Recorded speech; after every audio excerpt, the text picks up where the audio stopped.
بسم اللہ الرحمن الرحیم۔ حدیث نبی، جب تم حیا نہ کرو تو جو چاہے کرو، ایسے آدمی کے پاس نہ جاؤ جو غیب کے علم کا دعوی کرنے والا ہو۔ لذتوں کو ختم کرنے والی موت کو کثرت سے یاد کیا کرو۔ دنیا میں ایسے رہو جیسے مسافر ہو۔ اللہ اس کے چہرے کو تر و تازہ رکھے جس نے حدیث سنی اور اسے آگے بڑھایا۔ رسول اللہ صلی اللہ علیہ وسلم نے فرمایا، میرے نزدیک تم میں دنیا میں سب سے زیادہ قابل نفرت اور قیامت کے دن مجھ سے دور بیٹھنے والے وہ لوگ ہیں جو بطونی بہت زیادہ بولنے والے ہیں، بلا احتیاط فحش گو اور بنا سوچے سمجھے بولنے والے، زبان دراز اور تکبر کرنے والے ہیں۔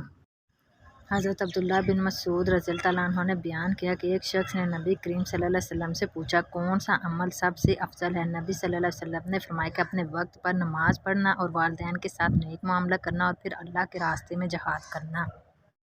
رسول اللہ صلی اللہ علیہ وسلم نے فرمایا، اللہ تعالیٰ قیامت کے دن زمین کو مٹھی میں لے لے گا اور آسمان کو اپنے دائیں ہاتھ سے لپیٹ دے گا، پھر فرمائے گا، میں ہوں بادشاہ، کہاں ہے زمین کے بادشاہ؟ رسول اللہ صلی اللہ علیہ وسلم نے فرمایا، رات کو دروازے بند کر دو، برتن ڈھانپ دو یا الٹا دو، ڈھانپنے کو کچھ نہ ملے تو اللہ کا نام لے کر لکڑی ہی رکھ دو، مشکیزوں کے منہ باندھ دو، چراغ بجھا دو۔